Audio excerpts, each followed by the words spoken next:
Hello दोस्तों, प्रयाग बोध में आपका स्वागत है। दोस्तों, हम लोग भारत के प्रथम प्रधानमंत्री पंडित जवाहरलाल नेहरू के द्वारा लिखित पुस्तक भारत की खोज का संक्षिप्त रूप को आपके सामने ला रहे हैं। आज का शीर्षक है अशोक। 273 ईपू में अशोक इस महान साम्राज्य का उत्तराधिकारी हुआ। इससे पहले वह पश्चिमोत्तर प्रदेश का शासक रह चुका था, जिसकी राजधानी विश्वविद्यालय की नगरी तक्षशिला थी। उस समय साम्राज्य के भीतर भारत का बहुत बड़ा भाग आ गया था और उसका विस्तार मध्य एशिया तक हो चुका था।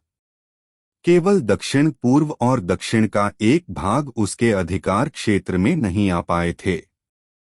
संपूर्ण भारत को एक शासन व्यवस्था के मातहत इकट्ठा करने के पुराने सपने ने अशोक को प्रेरित किया और उसने तत्काल पूर्वी तट के कलिंग प्रदेश को जीतने की ठान ली। कलिंग के लोगों के बहादुरी से मुकाबला करने के बावजूद अशोक की सेना जीत गई। इस युद्ध में भयंकर कत्लेआम हुआ। जब इस बात की खबर अशोक को मिली तो उसे बहुत पछतावा हुआ और युद्ध से विरक्ति हो गई। बुद्ध की शिक्षा के प्रभाव टाइम्स से उसका मन दूसरे क्षेत्रों में विजय हासिल करने और साहसिक काम करने की ओर घूम गया। अशोक के विचारों और कर्मों के बारे में हमें फरमानों से जानकारी मिलती है जो उसने जारी किए और जो पत्थर और धातु पर खोदे गए। ये फरमान पूरे भारत में फैले हैं और अब भी मिलते हैं। कलिंग की साम्राज्य में मिलाए जाने के ठीक बाद ही महामहिम सम्राट ने धर्म के नियमों का उत्साहपूर्वक पालन, उन नियमों के प्रति प्रेम और उसको धर्म को अंगीकार करना आरंभ कर दिया।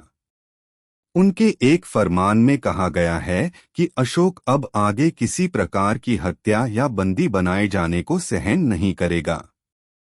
कलिंग में मरने और बंदी बनाए जाने वाले लोगों के 100वें, 1000वें हिस्से को भी नहीं। सच्ची विजय कर्तव्य और धर्म पालन करके लोगों के हृदय को जीतने में है।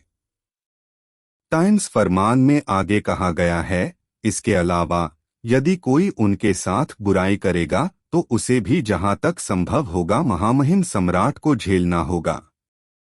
महामहिम सम्राट की यह आकांक्षा है कि जीव मात्र की रक्षा हो, उनमें आत्मसंयम हो, उन्हें मन की शांति और आनंद प्राप्त हो।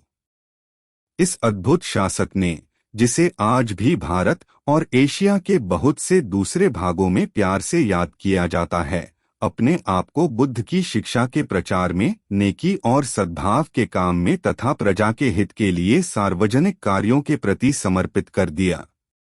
उसने ऐलान कर दिया था कि वह इनके लिए हमेशा तैयार है। हर स्थान पर और हर समय सरकारी कर्मचारी जनता के कार्यों के बारे में उसे बराबर सूचना देते रहें, चाहे जिस समय और जहां भी हो वह लोकहित के लिए अवश्य काम करेगा।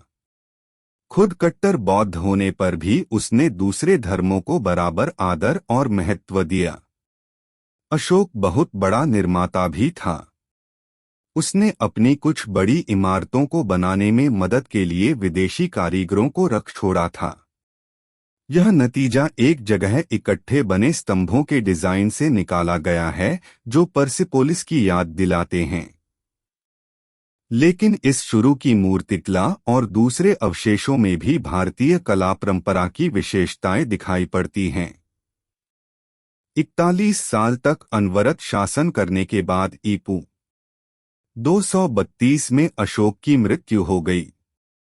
H.G. वेल्स ने अपनी आउटलाइन ऑफ हिस्ट्री में उसके बारे में लिखा है कि बादशाहों के दसियों हजार नामों में जिनसे इतिहास के पृष्ठ भरे हैं, जिनमें बड़े बड़े राजे महाराजे, शहंशाह और नामी गिरामी शासक शामिल हैं, अशोक का नाम अकेला सितारे की तरह चमक रहा है। वोल्गा से जापान तक आज भी उसका नाम आदर से लिया जाता है। दोस्तों, यह वीडियो आपको कैसा लगा, यह आप हमें अपनी प्रतिक्रिया के माध्यम से जरूर बताएं। इसी प्रकार की अन्य वीडियो के लिए आप हमारे इस चैनल को सब्सक्राइब करें। धन्यवाद।